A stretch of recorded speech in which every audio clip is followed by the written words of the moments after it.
The 117th Story Treehouse by Andy Griffiths, illustrated by Terry Denton.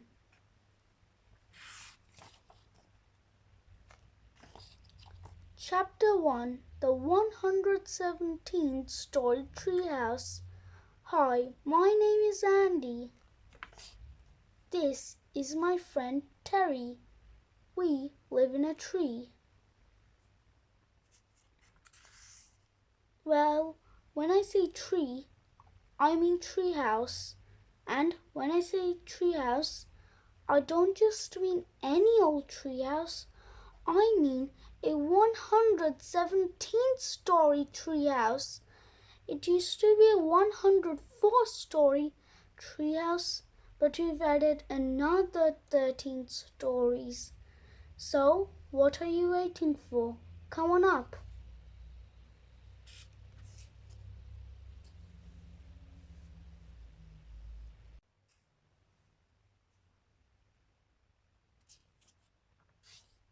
We've added a tiny horse level, a pajama party room, an underpants museum,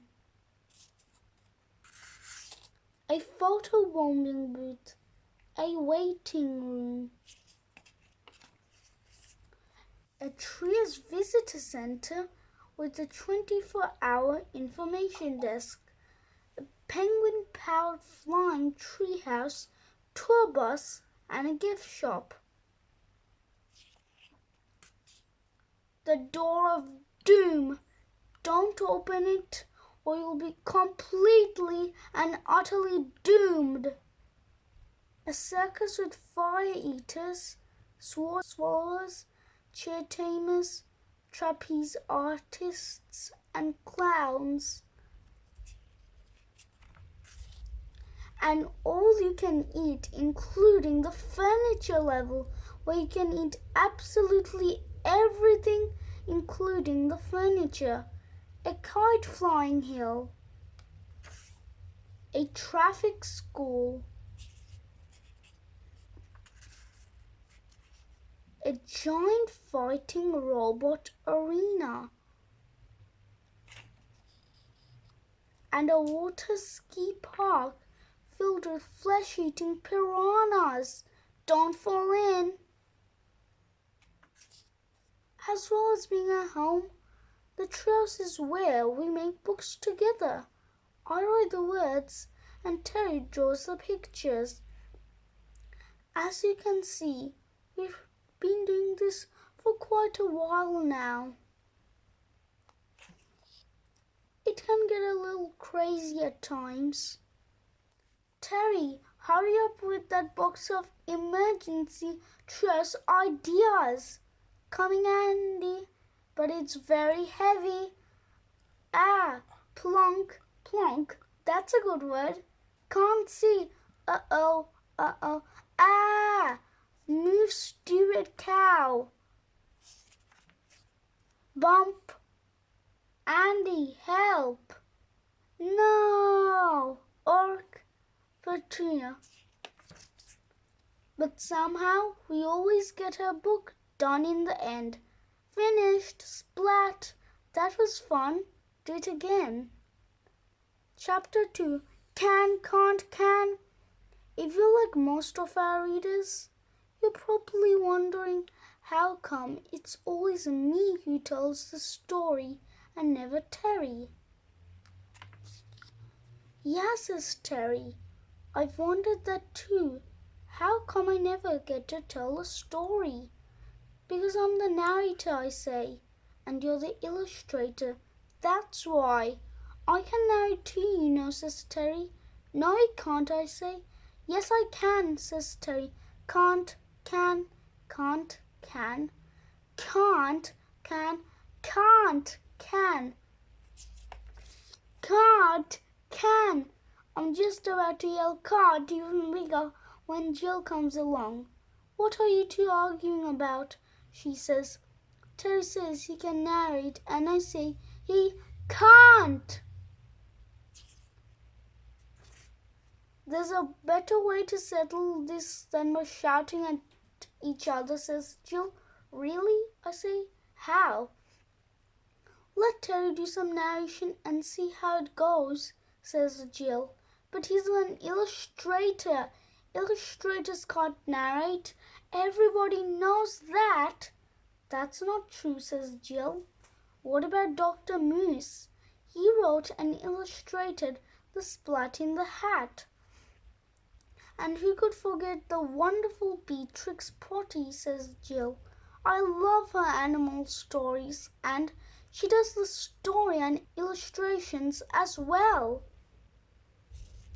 The Tale of Little Peter Poo-Poo Pants. Ring, ring, ring, ring, ring, ring. Oh, that's a video phone. I'd better answer it. I hope it's not Mr. Big Nose, says Terry. Me too, I say. I answer the phone. It is Mr. Big Nose. Why hasn't the story started yet? He says.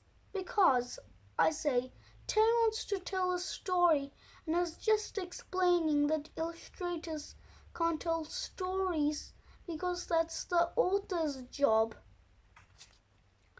That's nonsense, says Mr. Big Nose. What about Boris Benback? His Where the File Things Are is the most famous and best-loved children's book about office management of all time. And he's the author and the illustrator. Yeah, I say, that is good, but no buts about it, says Mr. Big Nose. If Terry wants to tell the story, then let him. Maybe you'll create a classic just like Boris Benback, but make sure it's on my desk by 5 o'clock this afternoon. I'll file you both under F for fire. Don't worry about a thing, I say. We'll get it done. You'd better, says Mr. Big Nose. The screen goes blank. Yay, says Terry. Mr. Big Nose said I can tell a story. I shake my head. Are you sure you want to do this, Terry? Storytelling is not as simple as it looks, you know. You can get into quite a lot of trouble, actually. If you do anything wrong, the story police could arrest you and put you in prison. What for, says Terry? For crimes against storytelling, I say. I don't believe you, says Terry. There's no such thing as story police. There is so, I say. And if you do anything they don't like, they'll come after you, and then you'll be sorry. You're just saying that because you don't want me to tell a story, says Terry. No, I'm not, I say. They really do exist. You believe me, don't you, Jill? Not really, says Jill. Fine, I say. Tell a story, Terry, but don't say I didn't warn you. Okay, here goes, says Terry. In the beginning, there was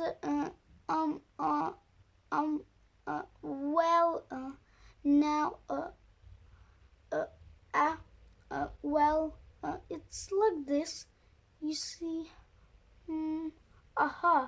Yeah, I mean, let's say it right.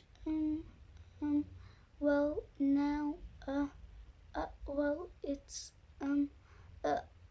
now, well, you see. Yeah, right. Okay, here goes. Will you excuse me for a moment, readers? I'll be right back. What's going on? Terry, says Jill. Why is the story stopped? Don't you mean, wasn't it started? I say. Well, that's the thing, says Terry. I'm not sure how to start. Can you help me, Andy? Please? You could try starting with Once Upon a Time, I say. That's good for beginners. Thanks, says Terry. You're a real pal. You're a pal. A real pally-wally. All right, just get on with it, I say. The readers are getting impatient. It's the end of the second chapter and the story hasn't even begun. Relax, Andy, says Terry. I'll get it started right away. Chapter 3, Terry's Dumb Dot Story, Part 1.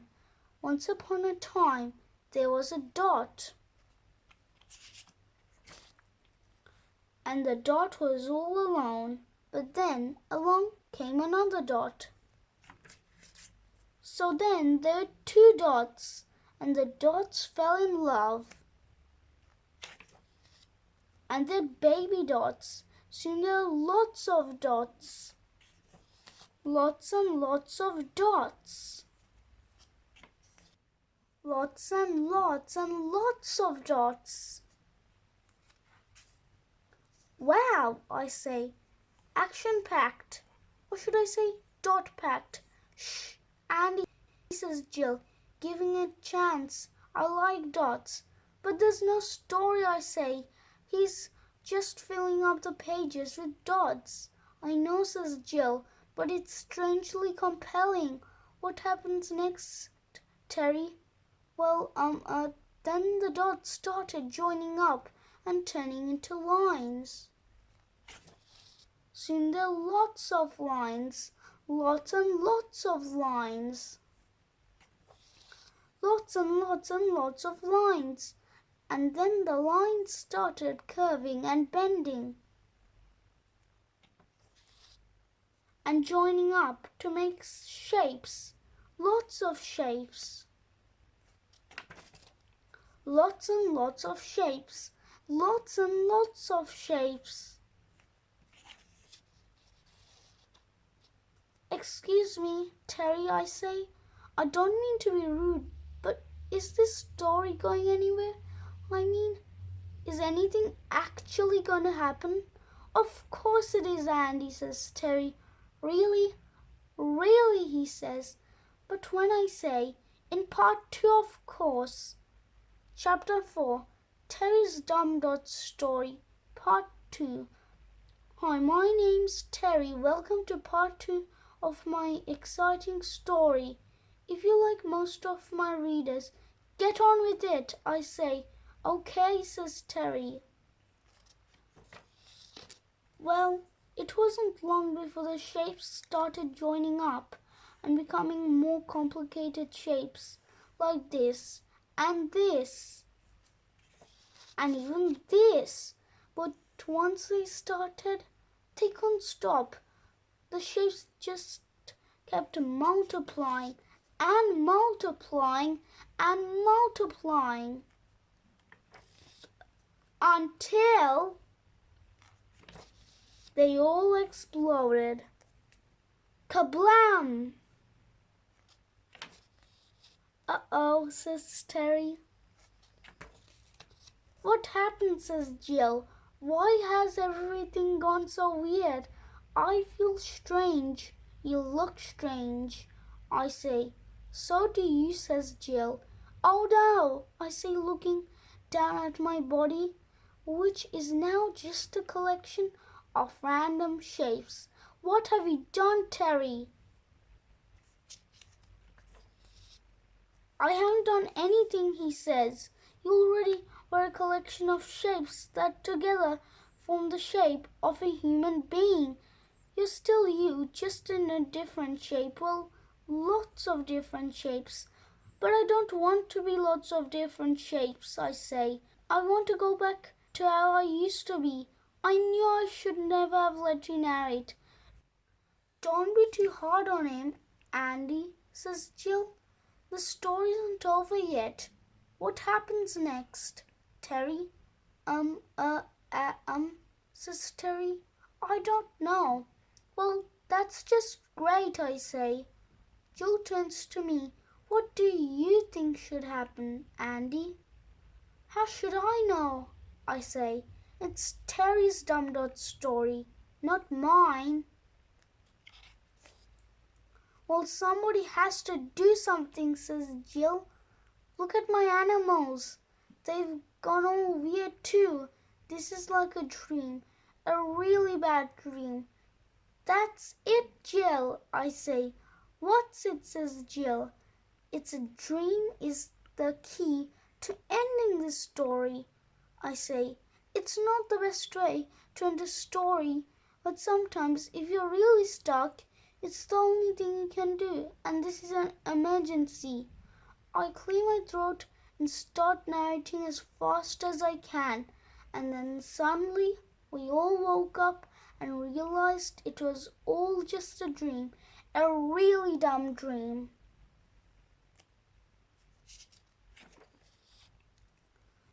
You did it, says Jill. We are back to normal. Yes, I say, but I couldn't have done it without you. You gave me the idea, and you couldn't have done it without me either, says Terry. It was my dots that started it. Yes, I say, but it was my ending that finished it and saved us all. Actually, I'm not so sure about that, says Jill. Why not, I say. Look, she says, pointing to the ground below. It's the Storey police, and they're real. And that's what I tried to tell you, I say. Yikes, says Terry. Open up, calls a loud voice. It's the Storey police here. We've had reports of a dumbed-out story with an illegal. It was all just a dream ending coming from this treehouse, and you're our chief suspects. And there is no use resisting. We have your tree surrounded. What do we do now? Says Terry. Open the door and let them in, says Jill. I'm sure they'll understand if we just explain what happened. No, I say, that's not gonna work. This isn't the normal police. This is the Storey police. They are really strict. We have to come up with a different ending. Or else, any ideas, says Terry? Yes, I say, run! Thanks for listening. I'll be back with the rest of the chapters very soon. Please don't forget to subscribe my channel and press the bell button for the latest updates. Bye for now.